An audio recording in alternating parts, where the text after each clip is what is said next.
Hi, this is Dahlia, And I'm Allie. and welcome to Navigate the Now. Welcome to Navigate the Now. Yeah, we're back for season 2. We're back. We're coming in hot. We have our first guest of the season, Jennifer De Jesus, a good friend of ours. We know her from Florida. Jennifer is a second generation American Afro-Dominican Black woman, mother, and servant leader. Jennifer joins the podcast as an independent community member and expert, drawing on more than a decade of experience in reproductive health, rights, and justice. She has held leadership roles in independent abortion providers, and health organizations, including HealthQ and Planned Parenthood. She is a founding member of Pro Choice Therapist, a platform connecting mental health professionals with pro choice values. Jennifer's work has consistently centered on expanding access to reproductive and sexual health care, improving quality in clinical operations, and building supportive networks for patients and providers. Welcome, Jen, to the podcast. Woo! Hello, friends. So happy to be here with you. So nice to hear. Yes, we're so glad you're here. Yes, it's been a minute, too, since we've caught up. So this is like we're interviewing you and we're catching up. Yes, very much. Last time I saw Dahlia was in New York. I'm not sure what year. Maybe that was 2022, 2021, somewhere. 22 or 23, actually, right? That's right. Oh my gosh, and Allie, it must have been in Florida. So it's been an extra long time since I've seen you. Yes, it has been extra long. We did a workshop, and I know we're going to talk about that, but what year was that? 2017. Okay, 2017. What a world it was. That seems like the dream away. Yeah. So before we start, we always read our community agreements. And Jen, it has been a while, and I want to ask you because you have Jennifer, but I know you go by Jenny or Jen. So what do you prefer? You know what? It's so funny. I am a child of the 90s. And so with that, my name was very popular, which meant there were at least 3 of us in any classroom I've ever been. And so we always would have to just decide on the fly. Do you want to be Jen? Do you want to be Jen? Do you want to be Jennifer? And we just kind of decide. And it was different in each class. So I say that to say that they're super interchangeable to me. Okay. I would okay. not offended at any that you decide to choose. In fact, I answer to most things. You know? Okay. Okay. Yeah, I feel like I go between Jennifer and Jen, and then Allie calls you Jenny. Yeah, I feel like maybe on social media, are you Jenny, or did I make that up? I think you made that up. I may have been at one point. I think it's Jennifer or Jen. It's Jen now, but I think at one point it was Jenny. Okay. And it's always been interchangeable. I think like closer friends and family tend to use Jenny. Sure. At workplace, they tend to be Jen or Jennifer. But again, in both places, they interchange. So Okay. I'm gonna go with Jen. All right. Jen, if there's any community agreement that you'd like to add or amend, feel free. All right. So our first one is that we are speaking in draft. We always can come back to what we have to say and change it. It doesn't have to be a finalized thought. Number 2 is assume everyone is doing their best. And we have a quote. Remember, most people have good intentions. And we're not here, number 3, to be right, but get it right. And 4 is be present and active listening. And that's us as like hosts, obviously. And be mindful of speaking space and how much time we're taking up, again, as hosts. Like the guests. We want to hear everything you have to say. And knowing number 6, that this is a space to learn and grow. And 7 is this was from Bella and Zara, listen to understand instead of listening to respond, which was a great one. Thanks. And number 8 is, most importantly, was that we're here to have fun. Yeah. So, as a facilitator and corporate trainer at one point, community agreements are my jam, and doing it in sexual and reproductive health care. One of my favorite ones is "Don't yuck my yum." I like. That's something that everyone do. And I'm going to double click on number 1, just double tap on the one that you shared about speaking in draft. I'm also going to reserve the right to change my So we are in the Lord's year, Beyonce's year of 2025. And if in 5 years from now, I contradict everything I say in this podcast today, I totally reserve the right to do that That's because we are right. human. Yes. Hmm. Hmm. Absolutely. Absolutely. We all, if we're, I feel like if we're not growing or changing, something's happening. So, or something's not happening, you know? Yeah. I'm gonna add. We're adding, yeah, right off the bat. Season 2. We're adding a new community agreement. Don't yuck my yum. Okay. That's right. I love that. I I love that. really do. My sister would say that to me a lot, actually. So I like it. That's a good one. I think a lot of people like to yuck people's yums and they don't even realize they're doing it. It's like, why do you care? Yes, exactly. Why do you care? Love it. Right. Love it. And then, yeah. Oh, we have on the agenda a casual catch up. So, how has everyone's summer been? Just a little casual, little update. Keep it Jen, cash. how's your summer been? I won't lie. I started a new role, and so a lot of my summer has been spent working, but I made Hmm. sure the kid is living his life. So I have Eli, and he is now 13. Okay. This Mm-hmm. Hmm. summer he went to where'd you go, Eli? With He went to El Salvador with my nieces and my sister. Um, Wow. and he's gone on a cruise this summer, so he's living his best life this summer. And Nice. um, I'm in a new city, in a new state, so I'm getting to know my new surroundings. That's been really Yeah. what my summer's been. I'm getting to learn my new role. That's really what I've been Mm. up to. Yeah. And let the listeners know, well, if you Yeah, like, yeah. what state? Sure. So I relocated from Florida, Tampa, Florida specifically, that area, general area, to now the Boston, Massachusetts area. So big change. Ooh, that is a big Yeah. change. A little closer to me. You're like maybe a train ride away or something. Oh, Oh. Mhm. Mm. Nice. Dahlia, do you have any summer highlights? Yes. Well, Allie and I, we went to the Bad Bunny concert in Puerto Rico and we had a blast. Yeah. Hmm. But Yes. now I'm like, maybe we can reserve ours for, because we were planning on doing a little intro. So, Oh, yeah, yeah, yeah. Yeah, we can. so Yeah, we'll hold sure. that. We'll focus on Jen today. Yeah. no, Jenny, don't do whatever you all want to call her. She, um, and yeah, so I to loop the listeners in how we know this baddie, Jennifer. I met Jennifer. We worked at a DV shelter on the weekends together.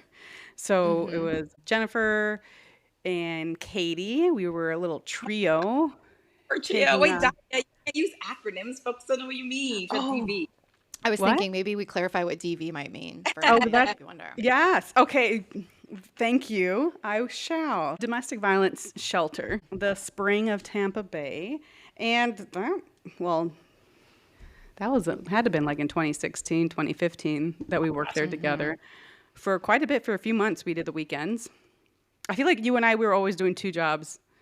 I know. And Yes, it's been a life it was that for so long. for a while. And always in these big roles that are very community centered, but also take a lot of emotional labor, right? Mm-hmm. Yeah, Mm-hmm. Yeah. for sure. Mm-mm-mm. For And sure. anyway, so that's how we met, and we just clicked and vibed, and we were just on the same page about wanting to be active in the community. I've shared on this podcast that Allie was like the first person that I protested with, but now Jen, you actually were also one of the first people Mm-hmm. that we would go out Mm-hmm. there and protest, and that's when I met your son when he was Yes, 5. with his signs, with their picket. My son and my nieces Yeah. on their pickets. Aw. Uh-huh. And we went out once with my sister and my niece as well. So and with your family, and went protesting in I think it was like St. Pete. Yeah. You and I One, showed up to Jenny, you had yeah, Jen, you had a yeah, yeah. protest. That's Well, I mean, Planned Parenthood had a protest and we came. I yes. forget, but I remember we were out there on like 56 or whatever. out there in Tampa. Oh my gosh, protest friends, y'all are amazing. Yeah. Yeah.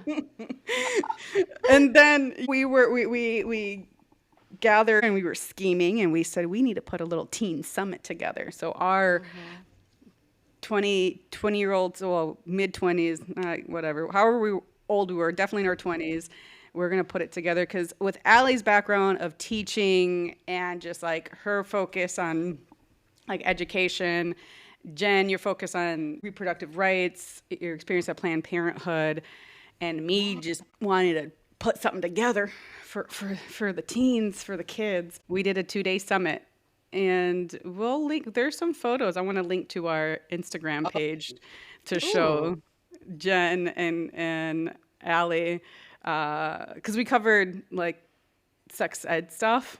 Mm-hmm.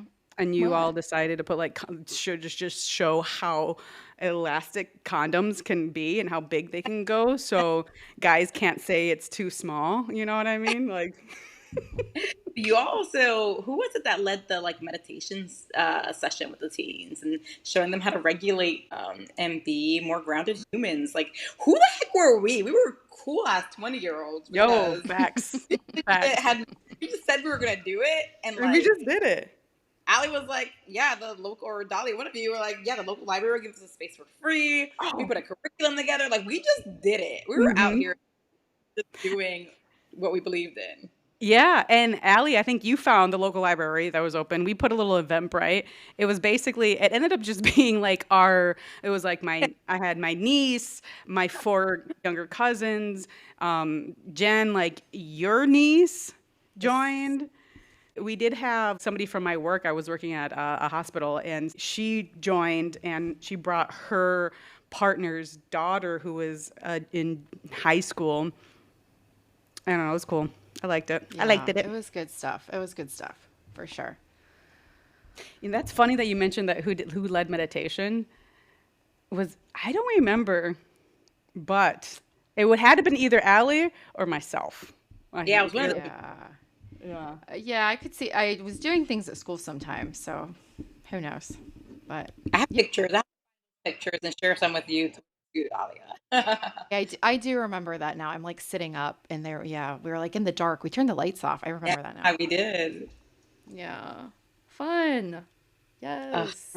My well, Jennifer, you remember my cousin Lilita, right? Yeah. Yeah, her brother joined. I think he was like a freshman Mm-hmm. in high school or Mm-hmm. something. One boy in the room, right? Is that right? There was two boys. Two- It was my cousin. It was Leito and Tito joined, and they only Gosh. joined for 1 day. But That's what I was they, trying to remember because I thought it was Lily's son, and I was like, no way, he came. He's in eighth grade right now. yeah, no, And I was he like, it was a had to weak have been her child. brother. When we were talking about how Yeah. much everybody was growing up, I was like, okay, wrong person. It's definitely her brother. Yeah. So cool. So yeah, so that's our connection. And so obviously, you know, we all three of us moved away and are just now reconnecting. So it's nice to do Yeah. a reminisce a bit about how cool we were and how cool we are. You know, so. Yeah. Yeah. And Jen, I was just going to say, we wanted to bring you on, obviously, just because what your work is really important, but it's, just to clarify for anyone listening as well, just becomes more important every day with everything that's going on right now. Absolutely. So I just want to acknowledge that. But, yeah, And that, what we wanted to open the floor for you to tell us a bit about yourself, your story, how you ended up working in these spaces and being passionate about the work that you're doing. So take the floor, Jen. Let the people know. please. So, absolutely. So, a little bit about me. I was, I guess we'll start from the very beginning. Hmm. I come from a very traditional household. I'm Afro Latina. Both my parents um, came to this country undocumented um, in the, it must have been like late 70s, early 80s. Hmm. And they came for the reasons that people come to the US, right, to start a new life for a better future. And newsflash for the Trumpers in the world, they flew here. Um, Mm-hmm. and Mm-hmm. they, really set out to start a life for themselves and in pursuit of that, the American dream. And so when I, a young 20 something, found myself unmarried and pregnant, home to my very conservative family was not the first place that I ran to. Because Mm-hmm. we Black folks and as Latinos, we tend to be very religious. And so home was not the first place I went. I actually went to a Planned Parenthood, which is where I got my pregnancy confirmation and where I received um, education around like my options and all of the things. I left that appointment feeling educated, feeling empowered, and deciding to continue my pregnancy. Um, Mm-hmm. so, hence my now 13-year-old who is here. And, but like I was young and it was hard. Yeah. And that support wasn't there. So, being able to go to a community health center where I was able to get good fact based information was really important to me. And later on, when I found myself, no longer pregnant, I had given birth, but I was ready to get back into the workforce, I remembered that experience. And so, to make a long story short, that's how I ended up working at Planned Parenthood. Um, I went back to the place where I received that care, and I started with no real experience. They gave me a ton of like on the job training, and I really thrived there. So much so that I was promoted within like the first 9 months of Oh, my nice. of working there, like an assistant manager. Not that I knew any idea of like how to manage people, what a manager was at the time. But we Mm-hmm. quickly figured it out. As they say, the rest is history from there. I've now been in sexual and reproductive health care for 14 years. And obviously, that first job as a medical assistant at Planned Parenthood was just a stepping stone. I went on to develop large departments, lead large teams, lead large initiatives. Eventually, my last title before leaving the affiliate level was Director of Equity, Belonging, and Workplace Culture. And Mm-hmm. from there, I was Mm-hmm. recruited to the national office. So then I started to do this Okay. work nationally, um, What? and build resources and programs Then. that would impact Planned Parenthoods across the country Wow. and really Mm-hmm. work with different teams, primarily in red states, right? So, double tapping on Florida, Georgia, um, Mm-hmm. Alabama, some Texas, and so really doing this work in really restricted states. Mm-hmm. And the Southeast is the largest population of Black and Brown women living under abortion bans, and they also have the Mm-hmm. highest mortality rates for pregnant folks. And so it was very near and Yeah. dear, especially to be doing this work in that space. But eventually, I went on. I've also done some work with independent abortion providers, so I left the Planned Parenthood space and did some work at what we call indies or independent abortion providers, as well as co-founding an organization that helps to make sure folks who are abortion seeking find mental health providers who are also affirming and that are safe spaces for them. Mm-hmm. I didn't So know I, that. yeah, That's pro-choice therapist. awesome. So that's a little bit about the road and my journey and how I got here 14 years later. I like it. I love it. You know what I really love about your story is that you went to Planned Parenthood and it was based off of that experience, being pregnant, being young, that you decided to continue with your pregnancy. And I feel like a lot of people, the thought is like, let's defund Planned Parenthood because they're out here doing abortions left and right. And it's like, that's so far from the truth. And also, yo, your choice. Like, I'm pro choice here. But yeah, I think that's really lovely that it was that experience that really guided you to where you're at today. Thanks for sharing. That a great story of how you got where you're at now. Can you tell us a little bit about how you moved from Florida to Massachusetts and like the work that you did in between to land where you're at now? Yeah, Mm-hmm. absolutely. I mean, a lot of my work right now, honestly, my role is about making sure that the health centers run in a way that patients get the care that they need without any unnecessary barriers, right? And That means make sure that our doors are open, that our staff feel supported, that they have what they need. I also am in charge of like building and monitoring systems and processes and making sure we're a business that's running efficiently and accessibly. And at the core, that's really just about making sure that both patients and staff are centered in every decision that the business makes. So in a way that feels sustainable, equitable, and that, meets the needs of our communities. And I guess you have, although I'm here like as an independent person who is just sharing her experience, who just so happens to work for Planned Parenthood at this moment. My title is Director of Health Center Operations. And this was this is newer, right? Because you said Yeah. that this summer you've kind of finding your way into the new position. Yes. So, I mean, I think we had that one off. I think we had that conversation off, Mike. But yes, for context, I Oh, we did. or maybe they're just bleeding together for me. I'm not sure. But for context, I um I moved to Massachusetts to work for an independent abortion provider, and so that was a whole nother world. Doing work at a large organization that's established, like a Planned Parenthood, is very different than going into a very small organization that runs with very different rules and has less access to resources because they're not that big brand box Right. name. Right? They don't get as much attention as like those larger orgs do. So that initially is what brought me to Massachusetts.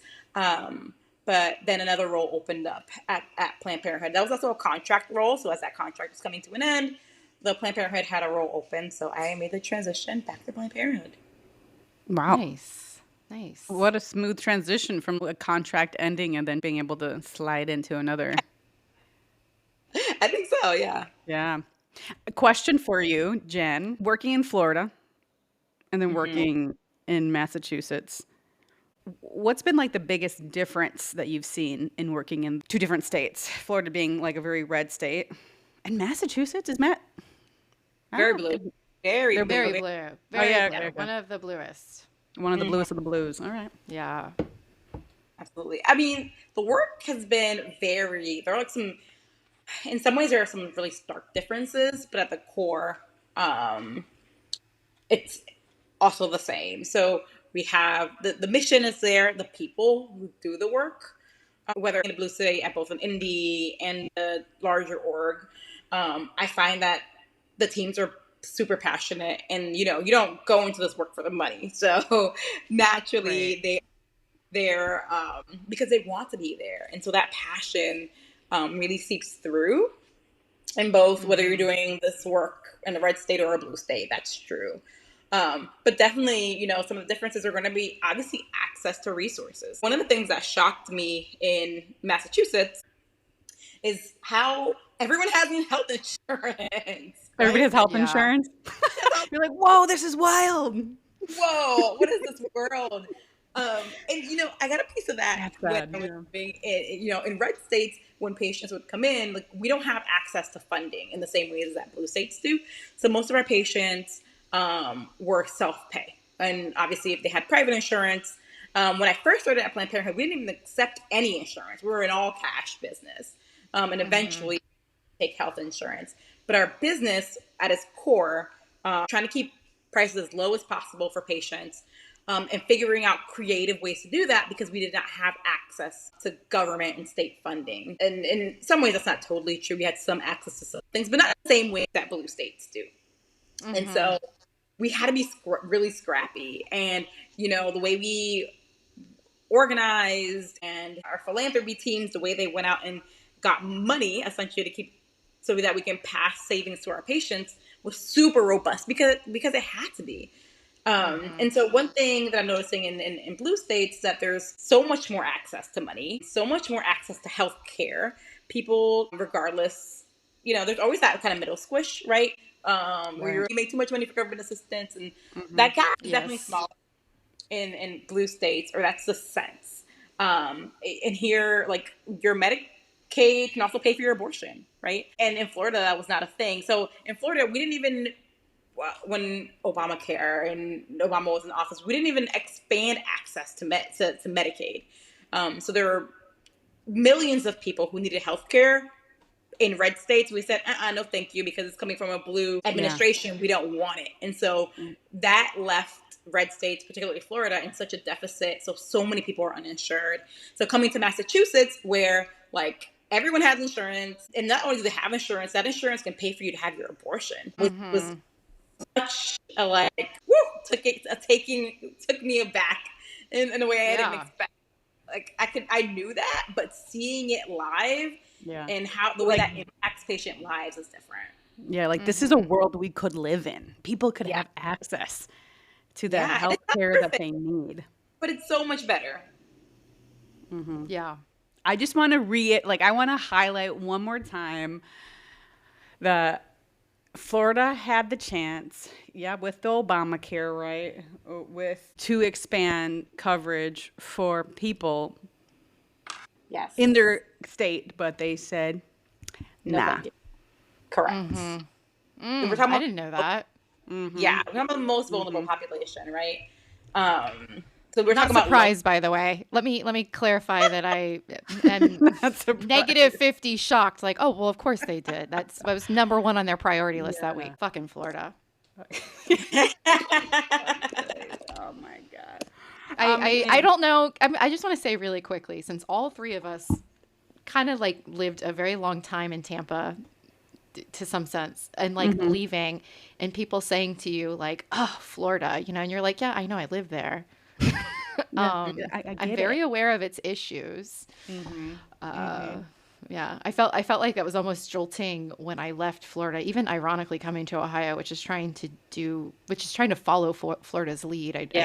I don't know if people quite get it yet, but yeah, but everybody's like, oh, Florida, it's almost like a little shocking. You're like, yeah, I live there. I mean, I did like it for like, like there was like, I enjoyed living there myself, but there's a lot of issues, Yeah.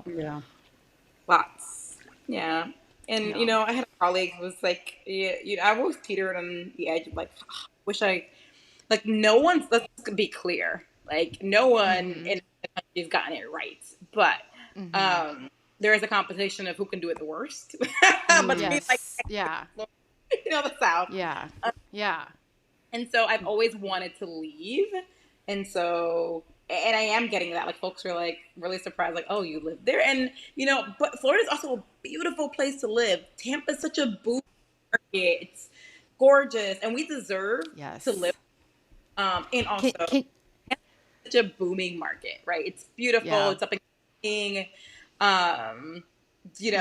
Tampa Bay area, period, is just gorgeous. Our airport is unmatched. Let me tell you, as someone who worked at an airport, So easy in and out of that TPA. They did it right. That's I feel right. that. I feel that really hard. I dropped my niece off at the airport here in Columbus yesterday, and I was like cursing the entire way. Like, what do you mean I have to walk from short term, like 10 or 20 minutes to even get to the walkway across? It doesn't dump me off inside, and I had to pay when I left. Sorry, I'm just very fresh. No, because look, we had Tampa, Florida. Like, it just has a lot of great things going for it.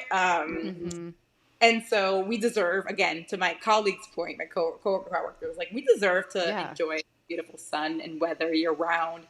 And so many of us feel pushed out because of the politics in the state, because of the lack of respect for, our very human basic rights. And, yes.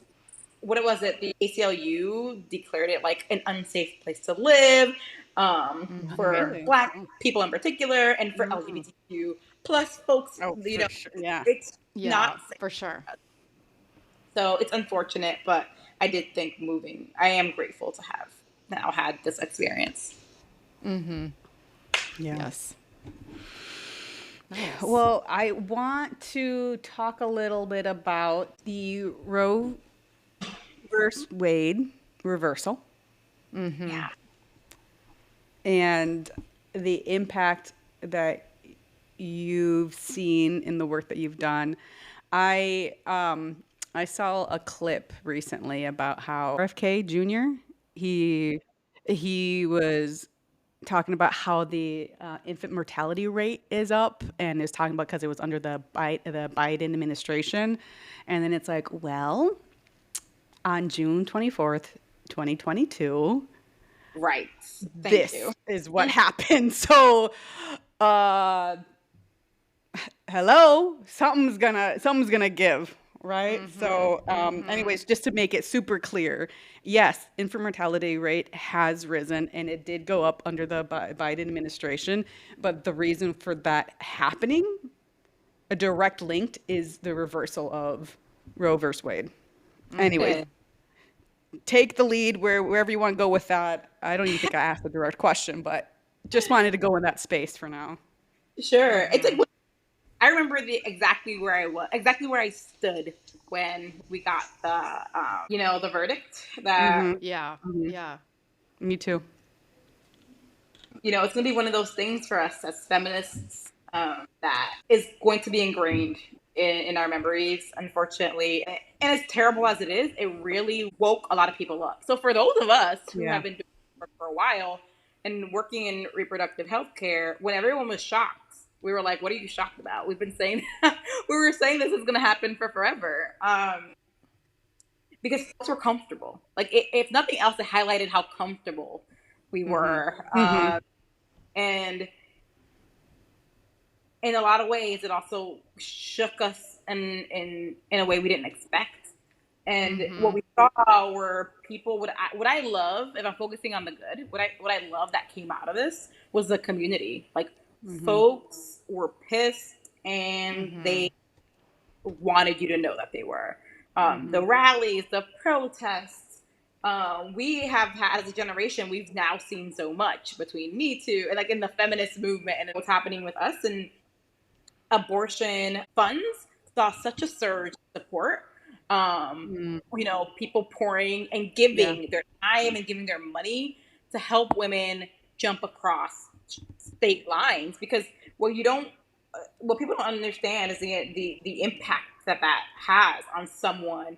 It doesn't. If you're wealthy, well off, this doesn't impact you as much. Right. Right. It just makes it worse. People, particularly people in marginalized communities, people who have lower income, people who depend on another person for care. So those folks figure out how to get childcare, right? We know that most women who have abortion are already mothers, so they make these decisions and as a way to protect the families that they already have. So needing to figure out childcare, how to pay for food, how to pay for a flight, paying for a hotel to get to a state that might be able to get you an abortion. That impact is devastating. So in particularly the southeast, where those mortality rates were already atrocious. Like, let's not bat an Yeah. eye now. It was already disgusting, and having the largest concentration of Black and Brown folks in our country, those states. Of course, you just exacerbate that. We just said they wouldn't give us more health insurance, right? We didn't Yeah. expand insurance, and now we took away even more rights. What did we think was going to happen? Yeah. So that is, I can think the impact is still devastating. We're just seeing the tip of the iceberg when it comes to that. And yeah, that's where I don't want to rant on about it for too long because I can go for No, forever. no. Well, can I while we're here, Yeah. I wanna highlight recently Amy Coney Barrett, whatever her name is, the Supreme Court justice. She just recently, I mean, like this past week, came out with an interview on basically like her whole stance of, her defense as a woman of overturning Roe v. Wade, which I've only seen clips of it, but just if anybody hasn't watched that, it's just timely that we're talking about this right now. And then also I wanted to touch on, you keep talking about the Southeast, and I just keep thinking about that woman, Adriana Smith in Georgia, who was kept on a ventilator, which was horrific. I want to make sure to talk about her and like say her name, because I think to me that's just such an extreme. I mean, then there's women that have died. When Dahlia and I went to the protest this February or January, whatever, in DC, that was my sign, was all the women that have died since the ban. But there's just these horrific cases, and I keep thinking, like, what else do we need to see? Anyways, Yeah. it's heavy stuff. It's so heavy, and it's it's heartbreaking. We're talking about a young woman. She was a nurse. She was thriving. Like, Mm-hmm. I I don't even know. It's just so sad that we've come to this place where providers are just, and her in her case in particular, from what I can remember, like, folks were just deathly afraid to respond. Georgia is one of those Mm-hmm. states that was living under a nearly total abortion ban. And so providers were afraid that they would lose their licenses, be retaliated against. And so that is the option that they chose to go with, is to leave this Mm-hmm. person who was dead, essentially, um, instead of letting her have a peaceful end, keep her on a ventilator to be an incubator, because Mm-hmm. folks were afraid. And it's such a hard topic if we're thinking about, like, the providers, because it's a rock and a hard place for them. I understand that, but also we get nowhere without people who are brave enough to do the right thing. Mm-hmm. So, Yeah. any movement that has made any ground in this country has not happened because someone did what they were told to do nicely, right? And Right. Mm-hmm. so finding those places and spaces and those people who are brave enough to do the right thing and take a stand, regardless of the costs, and what does that look like, and how can we be a better community, to also have their backs when they do make those Mm-hmm. choices. So Hell yeah, yeah, Jenny. I wish someone had been braver for her. Yeah. Absolutely. And I just, for our listeners who may not know what the Roe v. Wade was, the overturning of it was ending a 50 years of federal protection of abortion rights in the United States, opening the door for states to craft their own bans, which, as Jennifer has mentioned, some states are saying almost doesn't matter how you got pregnant or what the situation is or whatever, you just got to go through the pregnancy. Mm-hmm. Yeah.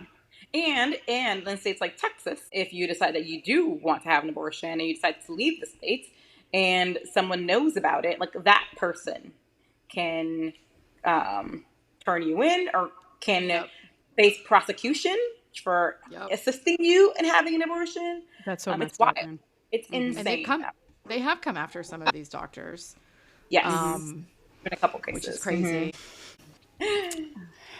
Yeah, Yeah, it can feel heavy, and it is heavy. But really keeping an eye on the hope and the positivity that's coming from this, and the ground that we are making. How many grassroots organizations have sprouted from this? Men and women and non-binary folks getting together and, Mm-hmm. really pushing for progressive change. Our country is really at this pivotal moment, at this place mm-hmm. where I don't know how much more tension we can take. Mm-hmm.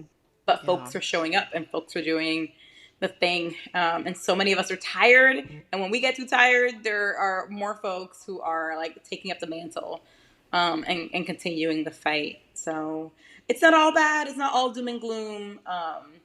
But it isn't great right now for us. I was just something I wanted to mention earlier was when we were talking about Texas and these states, and I'm thinking because these conversations have come up, and I've heard people debate that, people love to say, like, well, it's just a states' rights issue. And I hope that from all of this, because I hadn't really thought about it in this way, I heard somebody say allowing the state to decide essentially removes it as a right, because this keeps coming up. I feel like that's a tactic right now. Well, we don't want the federal government to decide what the states do, but then it removes that essentially as a right for the people. So I'm tired of let's let the states decide, if that's what the people want. And I'm like, right, but we keep pushing these things that should be a right in this country. Yeah, that's You know, that's really true. and it's also a crop of bullshit, right? In Florida, Mm-hmm. we had, Say Yes I'm For campaign. So for those of you who are not familiar, this past year, what we've seen is that states who largely pushed for abortion, to have access to abortion, have largely had wins, right? In Florida, we saw this initiative fail, and let's talk a little bit about Mm-hmm. why. So Say Yes. Yes I'm For failed not because the majority of Floridians wanted access to abortion, but because of an arbitrary rule. So essentially, we needed, and forgive me, I can't remember what the exact number is. I'm sure somebody will look it up very quickly and tell me, but I think it was something like we needed to have, I don't know, let's say it was like 68% of voters or whatever. It's like the rule of six. I think it's 60%. I think I know what you're talking about. Yeah. Okay, Florida. Yeah, no, that's So okay. Florida Amendment 4 would have effectively given folks the access to have abortion up until the age of viability, which is a whole nother topic. But for this conversation, we won't get into it. And so that initiative failed by 3 percentage points in November of 2024 in that election. And and it failed by 3 percentage points. So 43% of Florida voters voted no on that initiative, and 57% of voters voted yes. So the majority of not just we know majority of Floridians do want access to abortion largely, but if we're talking about just the folks who turned out to that election, because we know everyone didn't vote, but of that folks that did vote, 57, so still the majority of voters that turned out said yes, we want access to abortion, and yet Florida is still living under a near total abortion ban because of this rule that we needed to have 60% of folks, even though most folks do, which is bullshit, utter bullshit. It's such bullshit. It feels like gerrymandered voting. I don't know if that makes sense, but it's like playing Go Fish with a 5-year-old. Like, we're just going to keep making up the rules so that we win every time. Yes, exactly. And it is infuriating. And I personally knew the folks who worked so hard on that campaign. I volunteered with them, knocked doors with them. And I was at the official campaign watch party. And I was there. I watched the tears, people who put in so much time cry because they knew what this meant. They knew the impact that this would have on the Southeast. And it's heartbreaking. It's heartbreaking that even though we got majority of the votes, Floridians still lost access to care, still lost access to their rights. Even though the majority that came out and voted said they wanted it. And so, yeah. Oh, man. Well, as you were mentioning earlier, Jen, what to do now and how to move forward, right? You mentioned there's a lot of outpour of support, people personally putting money towards organizations to help women get this access to healthcare that they deserve. Can you speak a little bit more about what can listeners do? Where can they support when it comes to reproductive care? Yeah, I think the biggest thing people can do right away is to stay engaged, right? And to not let reproductive health feel like somebody else's issue. Because it's not. Support your local clinic, support your local independent abortion provider, and fund abortions. Which is like putting, and that can look like contributing to an abortion fund, if it's not money, volunteering at your local centers. You know, everyone's under immense pressure right now. I know you've probably heard of like the funding of Planned Parenthood that's recently happening. It's top of mind for me because I'm dealing with it now in Massachusetts. And so like volunteering your time can be just as important as volunteering your money. And being out there, the staff love getting like notes from supporters and patients. People would drop off like fake goods and gift cards for staff because it's a hard time to be doing this work. And so it's really about the patients, but being the people behind the scenes. Like if I can let you behind the curtain a little bit, you know, it's a hard time. Our work is so politically polarized, and it shouldn't be. It's hard. And oftentimes it's work that they can't bring home to their friends, family, and loved ones because in many ways they are great and supportive, but they don't get it. Hence why we birthed pro-choice therapists, because we wanted those folks, not just patients, but people who would do the work, to have the support that they need. But I think, just not letting it be somebody else's issue. Stay involved. Stay on their necks. Show up at your local state, county, whomever, and make sure the people who you helped put into positions of power understand where you stand and what you want. Don't take your foot off their neck. That's right. They work for you, right? Like the government works for us. Yeah. That's how it should be. Or local politicians, like they work for us. And if they don't, run yourself. That's right. Yes. Yes. Yes. Did a lot of work with Ruthless. I was a chair of Ruthless Tampa. And on average, women have to be asked a lot before they even consider running seriously. And it's so much harder to get women to run for office. So, like, consider running. There are so many organizations that will teach you what you need to do. So, if you get behind someone, rally behind someone, and if you don't see anyone, consider running yourself. Yes. That's such a good point.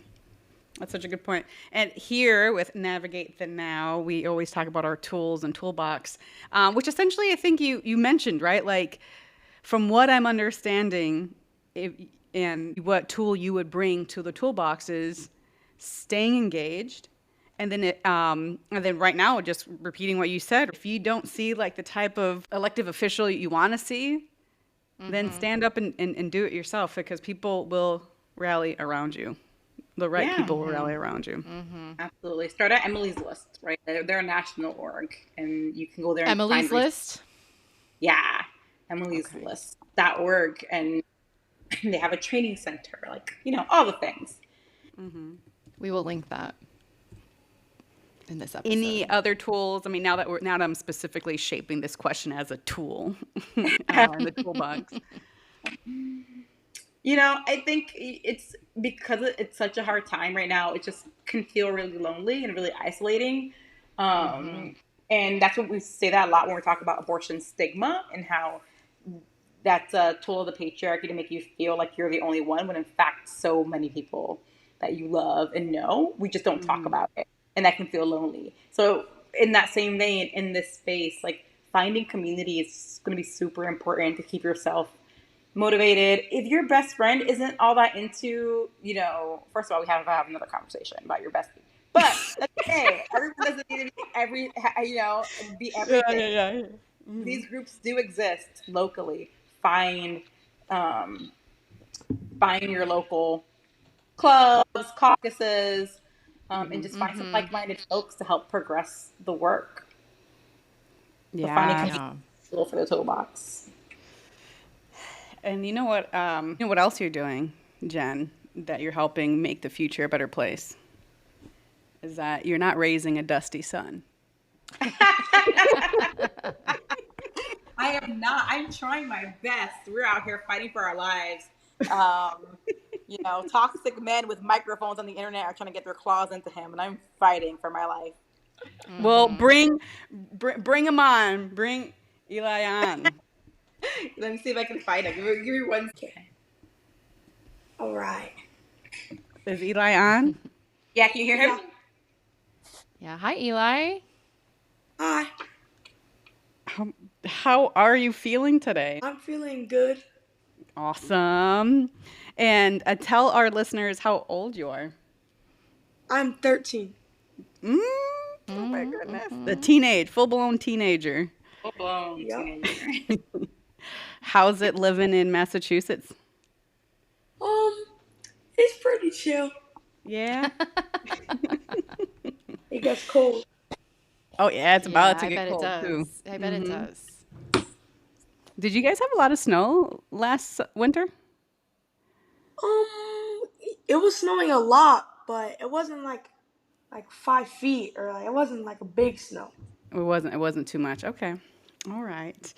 Well, Eli, thank you for joining. We spent the past hour with your mom talking about really important topics, talking about the amazing work and important work that she does. I know that the first time I met you holding a poster up, you were out there protesting, and we were joking, not so joking, is that your mom's raising a gentleman, a scholar, non-dusty, if I may. Wow. So the question that I said that I was going to ask you was, in your own words, what does your mom do for work? So my mom works in reproductive health, and she makes sure everyone can like have choice of their own body. I love that. I Nice. love that. And can I ask you another question? Yeah. Okay, awesome. Um, and as a 13-year-old, what is some advice that you would give other teenage boys, teenage girls of how to be a good person? To be good. Yeah. Yeah. Can I ask you like a follow up to that that might like help is like what is important to you like with your Mm. how you show up as a friend to people or how you show up in your academic work, like what are some of your values? Mm, Oh, integrity. Which means what? Integrity. Do the integrity. right, Yeah, what does integrity mean? do the right thing, Even even Yeah. when no one's watching. All Yeah. right. Eli is coming Yeah. through with some gems. Yeah. I love it. Thank you, Eli. Thank you for sharing that. Yeah. Thanks for coming on the Thank you for podcast. Yeah. Yeah. Well, have a great school year. Thank you. Yes. Bye. Bye. Bye. There he is. There he is. God, he gives me so much hope. He's right there. That's it. That's our future, y'all. We're they're in so good much hands. they're so much smarter than we were. Oh my God, right? Believe it. They know so much more. Yes. Yeah, yeah. They're just I'm excited. I'm excited for them. Yeah, it's been cool to see like the like younger people going right for office, and that also brings a lot of hope and joy to my hearts. Yes. Phenomenal. Yes. I take my one silver lining right now is that like these people are so incompetent. I hope that people realize like you can do this, you know, like in seeing just the like disgustingly low level or well high level of incompetency, sorry. Like I hope Yeah. people realize like you can do this too, you know. Yeah, Because yeah. they can. It's Yeah. so achievable and attainable. It's overwhelming, and it wasn't until I got into those spaces I started to volunteer my local Dem caucuses and clubs, and really started to like, oh, y'all are just humans, and half of you are dusty humans, Mhm. and we can run circles around you, you know. So Yeah. gaining the power and Yeah. the influence as a community that we need to make that happen for other folks who should be running, who we do want to see take on the mantle and represent us. So hopeful. Are you going to be running for a position? I was gonna say somebody has to be brave enough to step up. No, you know what? People have asked me that a lot, especially, I was very involved in the Florida political scene, but I don't know that this is the right time in my life. I don't know if this is my season for that. Maybe one day. Yeah. Right now, I am Yeah. enjoying supporting who I think are the right candidates, and I think that's where I can shine and support and door knock for folks and Hmm. paying for folks, whatever I can do. But I don't think that it's me in this season. All right. Not you, not right now. Now, Maybe. now, or now. Door's open, though. The door's open. Fully support you. Yes. 100%. Well, Jen, this has been fun. This has been informative. Thank you so much for your time, for just, giving us the knowledge. And I'm just so thankful for your friendship. I know it's been a minute since we talked, but taking the time to come on and talk to Allie and I and be on this piece of the podcast world that we're just trying to do what you've mentioned, right? Like keeping focus on what's important and creating community. You're creating a space, and it's appreciated. And y'all keep up your amazing work. Thanks. Thank you. Will I do. I want to say really quick before we finish is that I just, we did that workshop together and knowing you were such a, like, I think sometimes it's important because this stuff is tough. And Dolly and I were talking about how often when, in a lot of activism, it feels so like serious. People are so serious kind of. And I feel like you really embody, like, you're just really positive, but like also friendly and kind of have like this infectious attitude, that I think is really important and, I don't know what the word I'm looking for is, but just I think it's something that we don't talk about often is also that, showing up in a way that inspires other people or kind of is like open and welcoming to other people is really important as well. And I just want to commend you on that. Yes. So, yeah. Thank you. And that's exactly what you're doing by curating this space, by the way. So it takes one to know one. I appreciate Yeah. you saying that. Yeah. Yeah. Oh.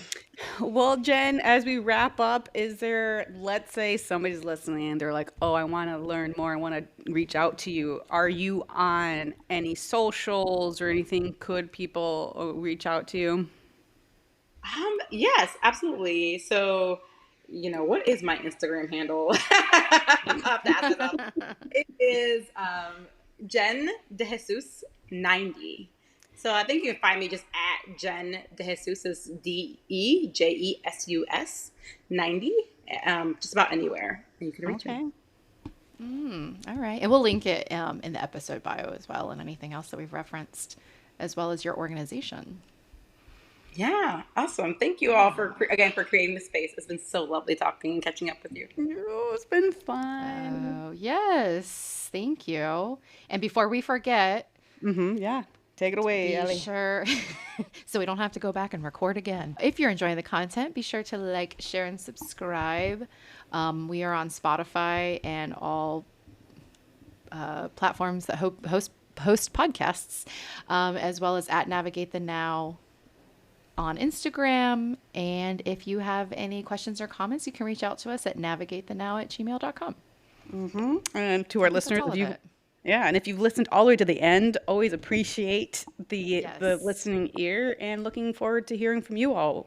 And hopefully you all had some big takeaways from today's guest. All right, have a good one. Take care, Thank y'all. you. Oh, root, rise, and reflect. That's like our, and we never say it. But it's so good. Be sure All to right, root, y'all. rise, and reflect. It's been Yep, real. it's been real. Take it easy.